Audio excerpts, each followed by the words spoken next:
Assalamualaikum warahmatullahi wabarakatuh. Materi yang akan dibawakan kali ini oleh kelompok 2 kelas 4A yaitu mengenai konsep literasi ICT. Sebelum memasuki materi, kami akan memperkenalkan anggota kelompok kami terlebih dahulu. Baik, sebelumnya izin memperkenalkan diri. Nama saya Ripaul Hulki dengan NIM 2004509. Dan selanjutnya, Halo, perkenalkan nama saya Dina Prilia, NIM 22951, nomor absen 14. Halo, perkenalkan nama saya Sabira Hairunisa Pratidina dengan NIM 2003037. Halo, perkenalkan nama saya Feni Anggraini dengan NIM 2003184. baik, masuk ke pokok bahasan yaitu mengenai pengertian literasi ICT. Berikut beberapa pengertian literasi ICT menurut beberapa ahli. Yang pertama, menurut Astini pada 2019 mendefinisikan literasi TIK sebagai kemampuan menggunakan teknologi digital, alat komunikasi, dan jaringan yang tepat untuk memecahkan masalah informasi agar dapat berfungsi dalam masyarakat informasi. Yang kedua, menurut Sulistiawati 2018, literasi TIK mengacu pada kemampuan orang yang menggunakan TIK untuk mengelola, mengatur, mengintegrasikan, dan mengevaluasi informasi, serta membangun pengetahuan yang baru dan berkomunikasi dengan orang lain sehingga mereka dapat berpartisipasi secara aktif. Yang ketiga, menurut perahli Latif 2020 menyatakan bahwa literasi TIK mengacu beberapa aspek, yaitu pengetahuan teknis untuk mengoperasikan peralatan teknis, keterampilan memproses informasi online, dan keterampilan komunikasi online tulisan dan tulisan. Yang keempat, sedangkan menurut Astini 2019, literasi TIK mencakup kemampuan menggunakan teknologi sebagai alat untuk meneliti, mengorganisasikan, mengevaluasi, dan mengkomunikasikan informasi, serta memahami mendasar dari masalah etika atau hukum seputar akses dan penggunaan informasi. Adapun pembahasan selanjutnya yaitu mengenai tujuan literasi. Literasi informasi menurut UNESCO pada 2005 adalah kemampuan untuk menganalisis informasi sebagai pengguna informasi dan kemudian menjadikan pencipta informasi sendiri. Berikut ini adalah tujuan dari literasi informasi yang dinyatakan oleh UNESCO. Pertama, menyediakan seseorang dengan kemampuan untuk didekati mendapatkan informasi tentang kesehatan mereka, baik itu melalui lingkungan, pendidikan, dan pekerjaan antara lainnya. Yang kedua, bantu mereka membuat keputusan terbaik dalam hidup mereka. Yang ketiga, lebih bertanggung jawab atas pendidikan dan kesehatan mereka. Ini memiliki kemampuan untuk menggunakan teknologi informasi dan komunikasi serta aplikasi di era globalisasi informasi. Informasi diakses dan dibuat, misalnya kemampuan menggunakan mesin pencari di internet. Berdasarkan tujuan tersebut di atas, literasi informasi dapat membantu seseorang untuk memenuhi kebutuhannya, baik dalam kehidupan pribadi, di tempat kerja, atau di masyarakat. Informasi ini pun sangat berharga. Di era globalisasi informasi, masyarakat membutuhkan literasi informasi, yaitu untuk kemampuan tersebut dimaksud agar seseorang dapat mengakses dan menciptakan informasi dengan menggunakan teknologi informasi dan komunikasi serta aplikasinya. Misalnya, kemampuan untuk menggunakan mesin pencarian seperti Google Chrome dan yang lainnya. Untuk melakukan pencarian informasi melalui internet. Literasi informasi berusaha membantu seseorang dalam memenuhi kebutuhan informasi dalam kehidupannya sendiri, baik itu pendidikan, kesehatan, ataupun pekerjaan dalam masyarakat berdasarkan tujuan tersebut.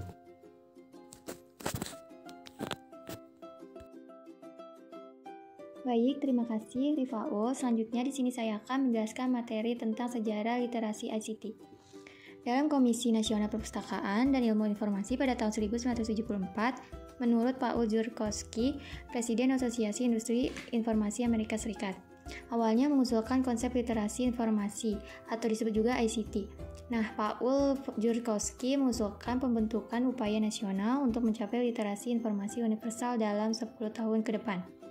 Di sini ada teknik dan keterampilan literasi informasi atau disebut juga ICT. Menurut Jurkowski meliputi yang pertama ada sumber informasi yang digunakan dalam keadaan kerja, yang kedua ada teknik dan keterampilan yang diperlukan dalam menggunakan alat bantu informasi dan sumber primer, dan yang terakhir ada informasi yang digunakan dalam pemecahan masalah.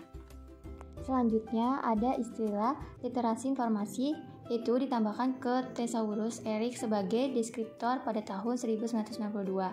Nah, di sini literasi perpustakaan biasanya juga dicirikan sebagai mengembangkan keterampilan pencarian informasi dasar dan berhubungan dengan kompetensi dalam penggunaan pada perpustakaan dengan fokus pada kapasitas untuk membuat pilihan informasi mengenai sumber informasi. Ada beberapa pendapat, yaitu pertama ada Lennox dan Walker pada tahun 1992, dan selanjutnya ada Rader and Kunz pada tahun 1992. Di sini menurut Bowden pada tahun 2001 kesimpulannya mereka tidak berarti bertepatan penuh. Nah, pada tahun 1976 ini menyatakan bahwa literasi informasi atau ICT merupakan satu set keterampilan dan literasi informasi terkait dengan yang pertama ada keterampilan menemukan dan menggunakan informasi, yang kedua ada penggunaan informasi untuk pemecahan masalah dan pengambilan keputusan, yang terakhir, yang ketiga itu ada efisien dan efektif menemukan lokasi informasi dan pemanfaatan. Literasi informasi ini merupakan keterampilan dan pengetahuan aktual yang diperlukan untuk menangani informasi dalam mencari informasi untuk masyarakat yang berteknologi maju, telah didefinisikan dengan jelas dan cakupannya yang berkomprehensif diilustrasikan oleh identifikasi keterampilan dan pengetahuan aktual yang diperlukan untuk menangani informasi dalam mencari informasi untuk masyarakat yang berteknologi maju. Selanjutnya pada tahun 2002, Bruce menyimpulkan ide literasi informasi muncul seiring dengan berkembangnya teknologi informasi pada awal tahun 1970. Literasi informasi atau ICT mulai bertumbuh dan berkembang dan diakui sebagai literasi yang sangat penting pada abad ke-21. Literasi informasi dapat diartikan juga sebagai sejumlah kemahiran, yaitu literasi informasi juga digambarkan sebagai literasi menyeluruh terhadap semua aspek kehidupan pada abad ke-21. Literasi informasi ICT ini adalah terkait dengan praktik informasi dan pemikiran kritis terhadap lingkungan teknologi, komunikasi, dan informasi. Selanjutnya ada materi tentang kondisi literasi di Indonesia. Bagaimanakah kondisi literasi di Indonesia? Dimulai dari kemunculan kesadaran manusia, ada faktor yang paling mendukung sebuah bangsa dengan masyarakatnya menjadi unggul dan maju. Misalnya, pada minat para siswa atau pelajar, minat membaca di Indonesia ini cukup rendah, apalagi pada saat pandemi COVID-19 ini, karena terus melumpuhkan semangat pelajar atau siswa untuk membaca, yaitu dengan misalkan pada melek huruf yang rendah berkontribusi pada rendahnya produktivitas negara atau jumlah produksi yang dihasilkan selama periode tertentu. Nah, maka dari itu, gerakan literasi informasi di sekolah akan membentuk komunitas membaca dan berbagi kegiatan untuk meningkatkan minat baca harus didukung semuanya. Karena berupaya untuk membantu mempromosikan keaksaraan aktif di sekolah dan di masyarakat harus didukung dan diperkuat. Karena hal itu juga, literasi digital ini telah muncul saat ini sebagai akibat dari kemajuan teknologi informasi dan komunikasi yang semakin canggih, dan memberikan teknik pembelajaran untuk pengetahuan yang tidak hanya dicetak, tetapi juga tersedia dalam bentuk digital. Berbagai sumber ilmu pengetahuan seperti e-book, e-jurnal, website, YouTube, podcast, media sosial, Hilbari, dan masih banyak lagi sumber informasi lainnya tersedia di internet dan dapat dipelajari. Akibatnya, seseorang harus mampu memahami dan menerapkan sumber informasi dalam berbagai media informasi dan komunikasi. Sekian materi dari saya, terima kasih dan mohon maaf apabila ada kekurangan. Selanjutnya akan dijelaskan materi dengan rekan saya, Sabira. terima kasih Dwina. Nah, selanjutnya membahas mengenai manfaat literasi. Nah, di sini jelas bahwa dengan memiliki literasi informasi, kita dapat melakukan berbagai tugas yang berkaitan dengan kegiatan informasi dengan mudah. Di sini ada beberapa manfaat literasi menurut beberapa ahli. Yang pertama, menurut Gunawan 2008, literasi informasi berguna dalam persaingan di era globalisasi informasi. Oleh karena itu, pintar saja tidak cukup, tetapi kemampuan untuk belajar terus-menerus. Nah, menurut ahli yang kedua, yakni menurut Adam 2009, literasi informasi memiliki 3 manfaat. Manfaat yang pertama, membantu dalam membuat penilaian, karena literasi informasi ini sangat penting untuk mengetahui informasi tentang keputusan yang akan dibuat. Manfaat yang kedua, di era informasi jadilah manusia pembelajar. Jadi, semakin besar kemampuan seseorang untuk mencari, menilai, dan menggunakan informasi, semakin banyak kemungkinan yang ada untuk pembelajaran mandiri yang berkelanjutan. Manfaat yang ketiga, membuat penemuan baru. Jadi, seseorang dengan kemampuan literasi informasi akan dapat menentukan informasi mana yang benar dan mana yang salah, sehingga sulit untuk mempercayai informasi yang diperoleh. Nah, pendapat ahli yang ketiga atau terakhir, yakni menurut Hanok 2004, ada 3 manfaat literasi. Yang pertama, untuk pelajar.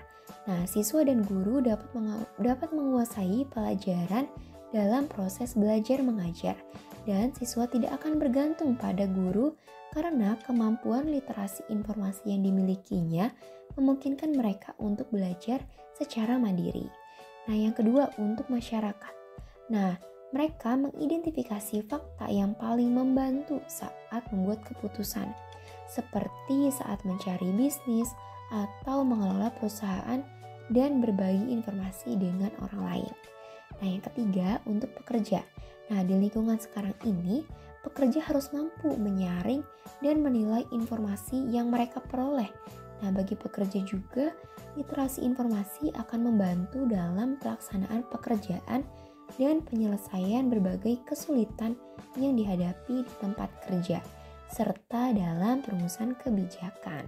Nah, berdasarkan beberapa sudut pandang ahli tersebut, dapat disimpulkan bahwa literasi informasi bermanfaat bagi semua orang di era informasi, termasuk pelajar, pekerja, dan anggota masyarakat. Jadi, siapapun yang telah menguasai literasi informasi memiliki kemampuan untuk menghasilkan pengetahuan baru. Selanjutnya terdapat beberapa tantangan literasi digital di Indonesia. Nah, penggunaan teknologi digital yang benar dan tepat tentunya akan menguntungkan semua pihak. Namun, penggunaan yang berlebihan memiliki konsekuensi negatif, termasuk risiko penyakit fisik. Nah, di sini ada beberapa bahaya kondisi fisik, diantaranya yang pertama, gangguan penglihatan. Nah, penggunaan perangkat digital akan memicu gangguan pada mata, sebab pancaran cahaya dari perangkat digital memiliki efek yang buruk bagi penglihatan. Yang kedua, gangguan tidur. Hal ini terjadi karena seseorang akan banyak bergantung pada hal-hal digital dalam kehidupan sehari-hari, sehingga berdampak pada pola tidurnya. Yang ketiga, ketidakmampuan untuk berkonsentrasi. Hal ini terjadi karena tidak adanya jaminan bahwa siswa akan mengikuti materi dan tugas yang diberikan oleh guru. Yang keempat, sembelit. Nah, masalah pencernaan ini muncul karena anak-anak menahan keinginan untuk makan, minum, ataupun buang air besar saat menggunakan gadget digitalnya, sehingga mengganggu sistem pencernaan. Bahkan anak-anak cenderung makan secara berlebihan. Nah, bukan hanya itu saja kekurangan belajar di era 4.0 melalui literasi digital. Nah, di sini ada beberapa juga kendala yang paling signifikan pembelajaran berbasis literasi digital di era 4.0. Yang pertama, keterampilan literasi digital guru dan siswa. Nah, sebelum mengajarkan teknologi kepada siswa, guru harus mampu menguasai si teknologi ini. Nah, guru juga diharapkan untuk melakukan banyak tugas di berbagai bidang, termasuk perangkat keras, perangkat lunak, pedagogi, dan keahlian materi pelajaran. Nah, untuk mendidik siswa juga, guru harus menggunakan taktik yang terbuka, fleksibel, akomodatif, dan up to date. Nah, untuk materi, metode pembelajaran, dan pendekatan penilaian, semuanya harus mengikuti tren global. Nah, untuk yang kedua, sarana dan prasarana. Nah, di era 4.0 ini, sarana dan prasarana pengajaran berbasis literasi digital harus ditingkatkan selain kompetensi mengajarnya.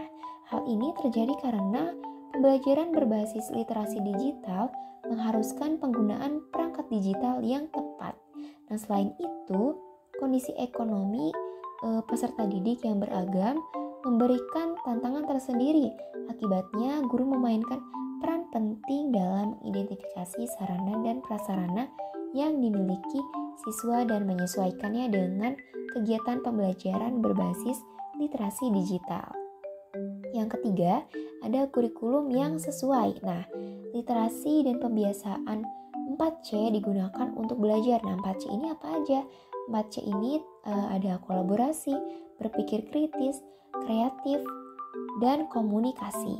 Nah, kapasitas guru juga sangat penting nih dalam pelaksanaan di kurikulum 2013 sebagai kurikulum yang diharapkan mampu menjawab permasalahan di era 4.0. Tapi kenyataannya kemampuan guru dalam mengelola kurikulum lebih penting daripada kurikulum itu sendiri. Nah, selanjutnya ada peluang literasi digital di Indonesia. Nah, tugas pendidik di era digital ini secara signifikan pasti lebih kompleks dan saling melengkapi dengan perkembangan zaman, seperti halnya lompatan kecerdasan yang dihadapi generasi milenial di dalam kelas. Nah, tantangan-tantangan ini adalah cara yang bagus untuk mendorong munculnya instruktur era digital yang paham teknologi dan pintar. Nah, untuk menghadapi hal tersebut, guru di era digital ini seharusnya tidak hanya menjadi sumber pengetahuan, tetapi juga sebagai agen transfer nilai di mana karakter dan nilai moral siswa dapat dikomunikasikan dan diasimilasi. Nah, selanjutnya akan dijelaskan oleh rekan saya, Feni. Baik, terima kasih Sabira. Selanjutnya yaitu terdapat 6 literasi dasar. Yang pertama terdapat literasi baca tulis. Literasi baca tulis ini merupakan pengetahuan dan kecakapan untuk membaca, menulis, mencari, menelusuri, mengolah, dan memahami informasi untuk menganalisis, menanggapi, dan menggunakan teks tertulis untuk mencapai tujuan, mengembangkan pemahaman dan potensi, serta untuk berpartisipasi di lingkungan sosial. Membaca menulis merupakan literasi paling awal dikenal dalam sejarah peradaban manusia. Selanjutnya yang kedua terdapat literasi numerasi. Literasi numerasi ini merupakan pengetahuan dan kecakapan untuk bisa memperoleh, menginterpretasikan, menggunakan, dan mengkomunikasikan berbagai macam angka dan simbol matematika untuk memecahkan masalah praktis dalam berbagai macam konteks kehidupan sehari-hari. Bisa menganalisis informasi yang ditampilkan dalam berbagai bentuk seperti grafik, tabel, bagan, dan sebagainya untuk mengambil keputusan. Selanjutnya yaitu literasi sains. Literasi sains ini merupakan pengetahuan dan kecakapan ilmiah untuk mampu mengidentifikasi pertanyaan, memperoleh pengetahuan baru, menjelaskan fenomena ilmiah, serta mengambil simpulan berdasarkan fakta, memahami karakteristik sains, membangun kesadaran bagaimana sains dan teknologi terbentuk di lingkungan alam, intelektual dan budaya, serta meningkatkan kemauan untuk terlibat dan peduli dalam isu-isu yang terkait sains. Selanjutnya yaitu terdapat literasi finansial. Literasi finansial ini merupakan pengetahuan dan kecakapan untuk mengaplikasikan pemahaman tentang konsep dan risiko, keterampilan, motivasi, dan pemahaman agar dapat membuat keputusan yang efektif dalam konteks finansial untuk meningkatkan kesejahteraan finansial baik individu maupun sosial dan dapat berpartisipasi dalam lingkungan masyarakat. Yang kelima merupakan literasi kebudayaan dan kewarganegaraan. Literasi ini merupakan pengetahuan dan kecakapan dalam memahami dan bersikap terhadap kebudayaan Indonesia. Yang keenam terakhir yaitu literasi digital. Literasi digital ini merupakan pengetahuan dan kecakapan untuk menggunakan media digital, alat-alat komunikasi, atau jaringan dalam menemukan, mengevaluasi, menggunakan, membuat informasi, dan memanfaatkannya secara sehat, bijak, cerdas, cermat, tepat, dan patuh hukum dalam rangka membina komunikasi dan interaksi dalam kehidupan sehari-hari. Pertumbuhan era revolusi industri 4.0 yang menempatkan pengetahuan sebagai tombak utama berada di tengah abad ke-21. Namun, pengetahuan saja tidak akan cukup untuk mengaktualisasikan era revolusi industri 4.0 karena diperlukan keseimbangan antara pengetahuan dan keterampilan sebagai landasan sumber daya manusia yang berkualitas di masa depan. Mengasah kemampuan melalui pengenalan diri dan memenuhi kebutuhan hidup dalam berbagai cara berdasarkan pengetahuan. Sebagai sumber daya manusia yang berkualitas dan unggul, pembelajaran abad ke-21 diprediksi akan menciptakan peluang kerja yang lebih besar dan meningkatkan pilihan lapangan kerja bagi masyarakat Indonesia. Selain itu, abad ke-21 juga dikenal sebagai zaman industri dan era pengetahuan, di mana segala upaya untuk mendapatkan pengetahuan dilakukan. Menurut Aoun 2017, literasi baru dimaksudkan terfokus pada 3 hal, yaitu literasi digital, literasi teknologi, dan literasi manusia. Literasi digital mengenai kemampuan untuk membaca, menganalisis, dan menggunakan informasi di dunia digital, sedangkan literasi teknologi mengenai memahami cara kerja mesin dan aplikasi teknologi. Literasi manusia mengenai humanitis, komunikasi, dan desain. Keberadaan literasi membuat seseorang dapat berkomunikasi dalam masyarakat. Artinya, pengetahuan dan kemampuan literasi yang baik akan menjadi kunci masa depan seseorang. Dengan ini, untuk menghadapi revolusi industri 4.0 atau era disrupsi, diperlukan literasi baru selain literasi lama. Literasi lama yang ada saat ini digunakan sebagai modal untuk berkiprah di kehidupan masyarakat. Sekian presentasi dari kelompok kami. Mohon maaf atas kekurangannya ataupun kesalahannya, dan mudah-mudahan semoga dapat bermanfaat bagi kita semua. Dan sekian.